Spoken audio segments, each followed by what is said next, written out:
నేను నీతో ముందే చెప్పాను కదా, ఈ మాట ఎవరికి చెప్పొద్దని. నువ్వేం చేశావు? సరేలే, ఈ విషయాన్ని నువ్వు మావయ్య గారికి చెప్పావు. ఇంకెవరికి చెప్పే ప్రయత్నం చేయకు. నేను జరగబోయేదాన్ని చూసుకోగలనా? ఇక మావయ్య గారు, మీరు ఈ విషయాన్ని ఎవరితోనూ ప్రస్తావించకండి. నా ఉద్దేశం ఏంటి అంటే, నేను బాధపడుతున్నట్లు ఎవ్వరూ కూడా బాధపడకూడదు. నేనేదో ఒక దారి వెతుకుతాను.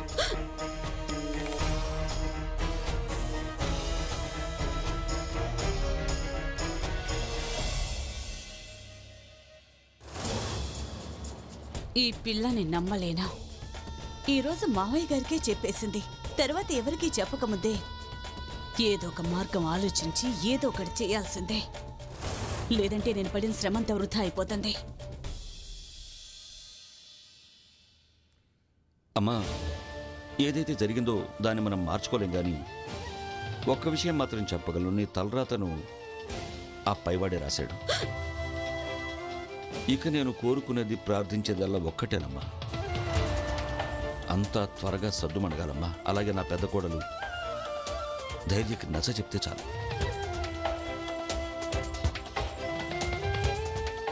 ఆ తర్వాతదంతా నీ ఇష్టం తల్లి.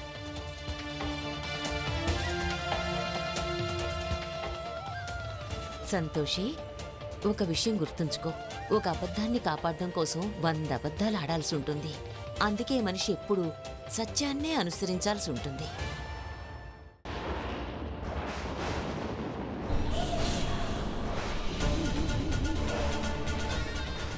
విశ్వమంతా కూడా దేవి సంతోషిని మర్చిపోతుంది.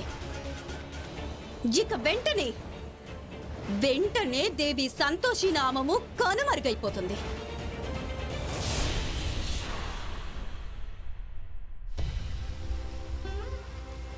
మాత, ఈ రోజు వరకు ఇంత సుందరమైన ఆకాశాన్ని నేను చూడలేదు.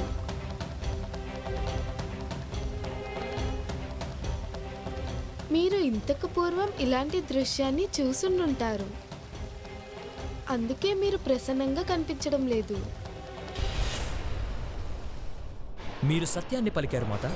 సంతోషి మాతకు కేవలం పుష్పాలు మాత్రమే కనిపిస్తాయి. నేను ఏర్పరిచిన కవచం వలన ఆమెకు ఏమీ తెలియదు. ఆమె మీరు చేస్తున్న కార్యాలు కానీ మీ పుత్రుణ్ణి కానీ చూడలేరు.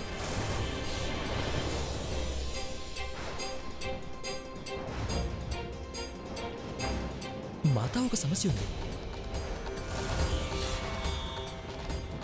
మాతా, ఈ మాయా కవచాన్ని సంతోషి మాత చుట్టూ అధిక సమయం ఉంచడం సంభవం కాదు.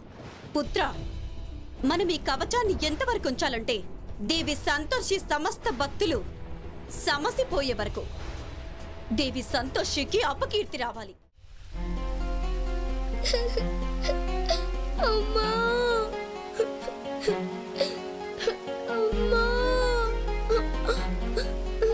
ఈ దూడ ఎందుకు ఏడుస్తుంది? నేను దాన్ని శాంతింపజేయాలి, లేదంటే మాతగారి ధ్యానం భగ్నం అవుతుంది.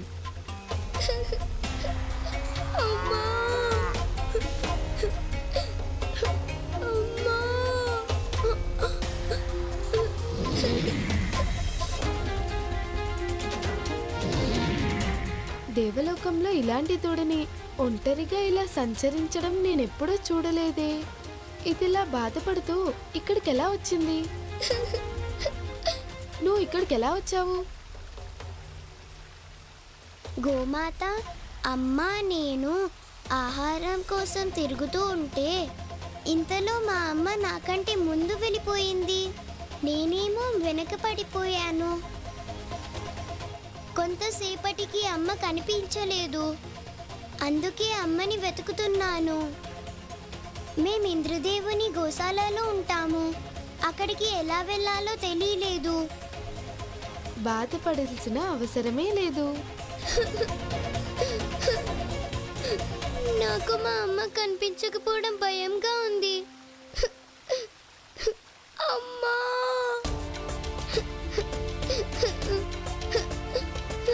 అమ్మా.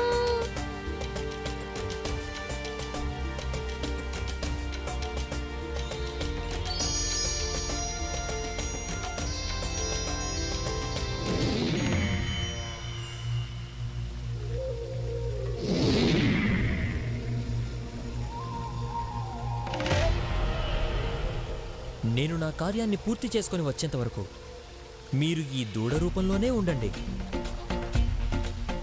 అన్నట్లు మీరు మీ రూపంలోకి వచ్చిన వెంటనే అప్పుడు మీకు ఏం జరిగిందన్నది జ్ఞాపకం ఉండదు.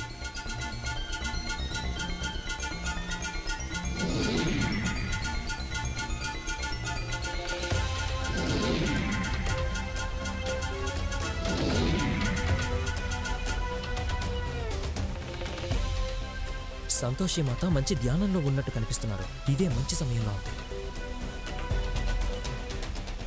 కానీ మహాగణపతుల వారు ఇచ్చిన అంకుశం కనిపించట్లేదేంటారు?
ఇక ఇప్పుడు ఈ అంకుశాన్ని మా మాతకు ఇచ్చేస్తాం.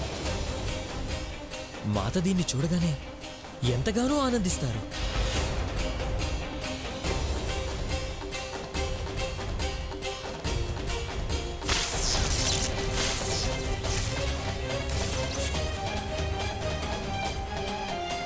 అలాగా దీనికి సురక్షా మంత్రాన్ని వేసి ఉంచారా? అంటే ముందు దీన్ని మంత్రం నుండి ముక్తిని చేయాలన్నమాట.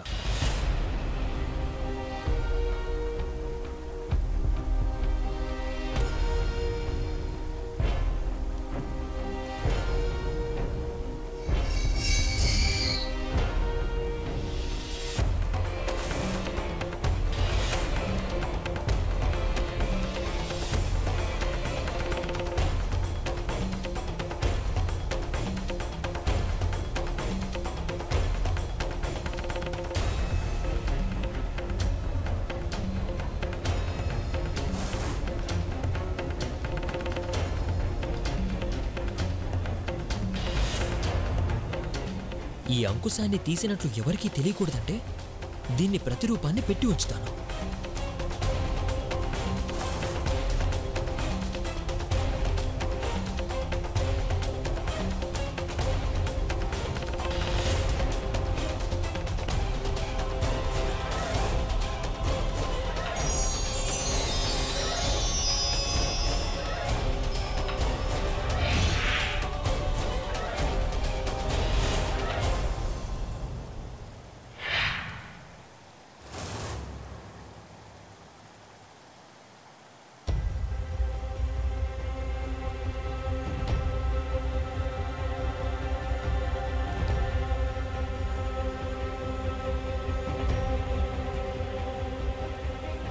నేను ఇక్కడేం చేస్తున్నాను? ఈయన మా అల్లుడు గారు, మా సంతోషికి స్వయాన భర్త అండి.